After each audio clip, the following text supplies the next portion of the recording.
மதுரையில் metro rail திட்டம் மத்திய அரசின் ஒப்புதலுக்கு காத்திருக்கிறது. இச்சூழலில் மெட்ரோ ரயில் திட்டம் தொடர்பாக திட்ட இயக்குனர் அர்ஜுனன் தலைமையிலான குழுவினர் தொழில்நுட்ப ஆய்வு செய்தனர். அடுத்து கோவையிலும் அவர்கள் ஆய்வு மேற்கொள்ள உள்ளனர். இப்போ மதுரை மெட்ரோ அக்ரிகல்ச்சர் காலேஜில் ஆரம்பித்து ஒத்தக்கடை வழியாக ஹைகோர்ட் வழியாக அப்படியே புதூர் அங்கேருந்து புதூரை தாண்டி அண்டர் கிரவுண்டு தமிழ்நாடு ஹோட்டல் பக்கத்தில் ஆரம்பிக்குது. பெருமாள் கோயில்னு ஒன்று இருக்குது தல்லாவரத்தில், அதுக்கு முன்னாடி தமிழ்நாடு ஹோட்டலுக்கு இப்போ இடையில் ஆரம்பித்து அங்கேருந்து அண்டர் கிரவுண்டாக வருது.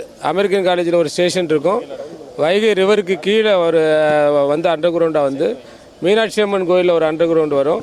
அதுக்கடுத்து ரயில்வே ஜங்ஷனுக்கு ஒரு அண்டர் கிரவுண்ட் ஸ்டேஷன் வரும். இப்போ ரயில்வே ஜங்ஷனில் தான் இருக்கோம்.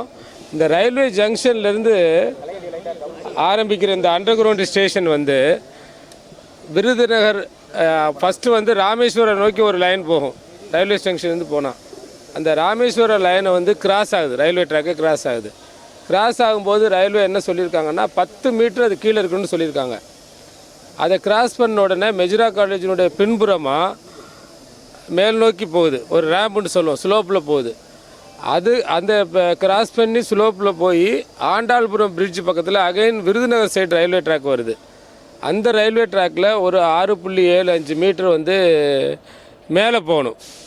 ஸோ அந்த மேலே இருக்கிற கண்டிஷன், அவங்க சொல்கிற கண்டிஷனு, கீழே இருக்கிற கண்டிஷனை நாங்கள் திருப்திப்படுத்திட்டு இடைப்பட்டதில் ஒரு கரு வேறு வருது. இதெல்லாம் பார்க்குறதுக்காக தான் இப்போ வந்திருக்கேன். இது ஒரு டெக்னிக்கல் இன்ஸ்பெக்ஷன் தான். அதை தாண்டி ஆண்டாள்புரத்துலேருந்து ஆரம்பித்தா திருப்பரங்குன்றம் வழியாக அப்படியே இது வரைக்கும் போயிடும், திருமங்கலம் வரைக்கும் போயிடும். மொத்தம் 32 கிலோமீட்ரு, 11,000 கோடியே 340 crore நம்ம ப்ராஜெக்ட் காஸ்ட்டு. இப்போ தமிழ்நாடு கவர்மெண்ட்லேருந்து போயிட்டு சென்ட்ரல் கவர்மெண்ட்டுக்கு போயிட்டுருக்கு. அவங்க அதை பரிசீலனை வச்சுருக்காங்க.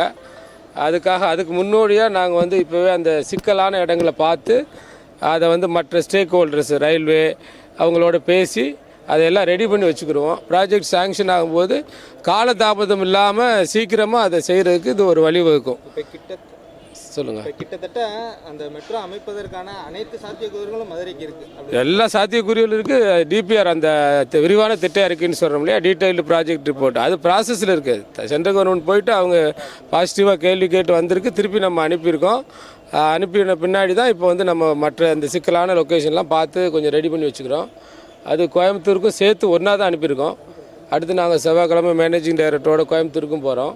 ஸோ நாங்கள் அந்த பேரலாக அந்த இடைப்பட்ட காலத்தில் நம்ம கொஞ்சம் சிக்கலான இதெல்லாம் தீர்த்து வச்சிட்டோம்னா வரும்பொழுது ஈஸியாக இருக்கும் ப்ராஜெக்ட் வரும்போது. இப்போ சென்ட்ரல் கவர்மெண்ட்டுக்கு போயிருக்கு, அவங்க ரொம்ப பாசிட்டிவாக தான் இருக்காங்க. ஸ்டேட் கவர்மெண்ட்டும் சென்ட்ரல் கவர்மெண்ட்டும் மதுரைக்கு மற்றும் கோயம்புத்தூருக்கும் சேர்த்து ஒரே ப்ராஜெக்டாக ப்ராசஸ் பண்ணிகிட்ருக்கோம். 3 வருஷம். இதில் லேண்ட் அக்விசிஷன்லாம் முன்கூட்டியே பண்ணுறதுக்கு முயற்சி பண்ணிகிட்ருக்கோம். இப்போ இந்த அண்டர் கிரவுண்ட் வரதில் லேண்ட் அக்விசிஷனே வராது, தேவைப்படாது. இங்கே சென்னை மாதிரி இங்கே லேண்ட் அக்விசிஷன் பிரச்சனையே கிடையாது. நம்ம ஆண்டாள்புரம் தாண்டினா அங்கங்கே சில இடங்களில் தான் இருக்குது. சென்னை மாதிரி ரொம்ப டென்ஸ் ஏரியா இங்கே கிடையாது. டென்ஸ் ஏரியாவில் தான் நம்ம அண்டர் கிரவுண்டாக போயிடுறோம். அது பிரச்சனை கிடையாது. அண்டர் கிரவுண்ட் ராக்கில் இருக்கிறதுனால கொஞ்சம் கஷ்டமாக இருக்கும். நம்ம வைகை ரிவர்லேருந்து இங்கே ராக்லேயே வர்றதுனால மெட்ராஸை விட இது கஷ்டமாக இருக்கும். மற்றபடி லேண்ட் அக்விசிஷன் கம்மியாக தான் இருக்கும்.